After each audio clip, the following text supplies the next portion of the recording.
Is it dangerous now to just be brown and standing around?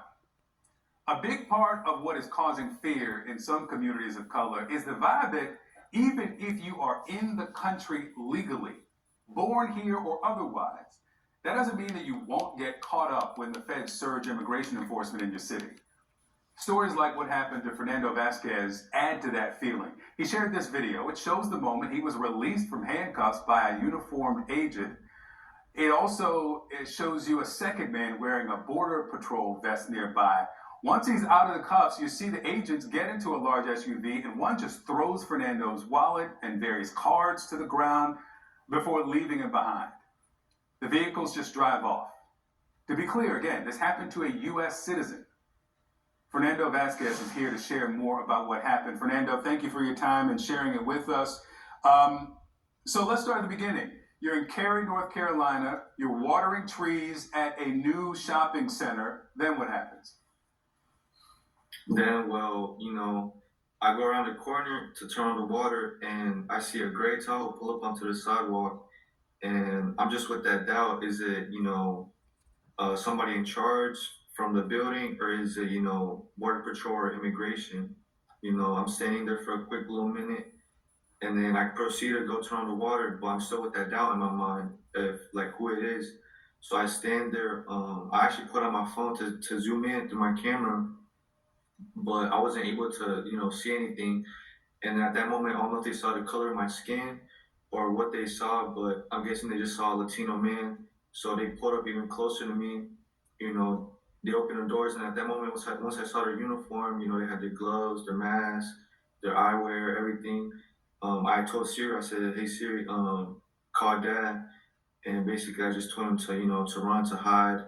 And at that moment, that's when they approached me. They asked me where I was from.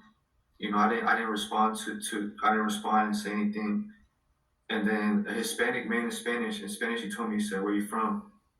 And at that moment, I did use vulgar language to him just so he could focus on me, so like the rest of the workers and my dad could run and hide. So I wanted him to focus on me. I was trying to stall them. And then from there, I was trying to walk towards away the fence from the fence, and that's when one guy jumped the fence and the other went through the other door, and I was just there caught between two AC units. There's an AC unit right here. There's another AC unit right here, and from there they just start talking.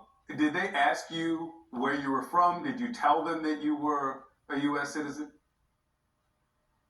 At that moment, I didn't. I was still, just talking to them, just stalling them. And then at that moment, since I had my AirPod, they took out my AirPod, and they put it onto the AC unit. And then I told him, I said, can you give me my AirPod back, because AirPods are expensive. And he didn't want to. I put out my case so he could put it in personally, but he didn't want to. And I was walking towards my AirPod to get it, and that's when he told me. He said, "Don't touch me." And I said, "I'm not touching you." And that's at that point he escalated to another level, and he got more aggressive towards me. And he told his partner, "Should we get another truck in here?" And he said, "Yeah."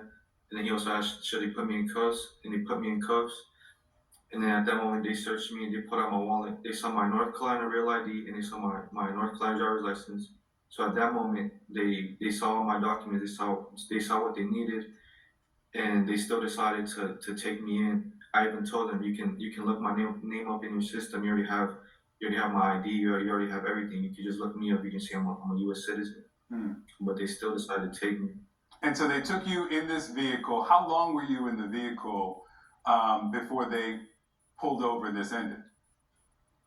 I was probably in the vehicle for around like 5 minutes. So yeah, in the vehicle there was already a Latino man. He was around like 21. He was fairly young. And I just remember when I was like, when they pulled off, he told me, "Can you please tell my brother that they got me?" And at that moment, it broke my heart knowing that two brothers were being separated in front of my eyes. And so at some point in the video, we see they kind of pull over.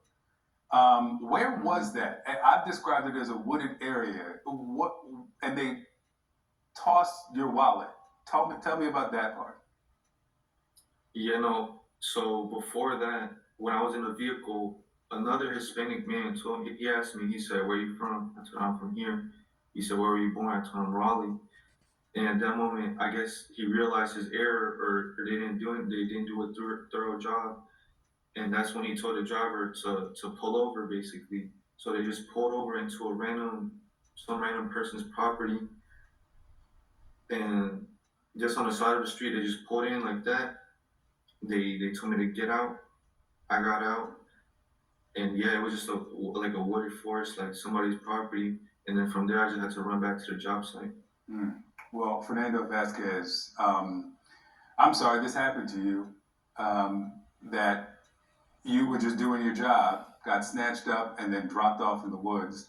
But I do appreciate you sharing the story with us so people understand what's happening. Thank you for your time. No, thank you.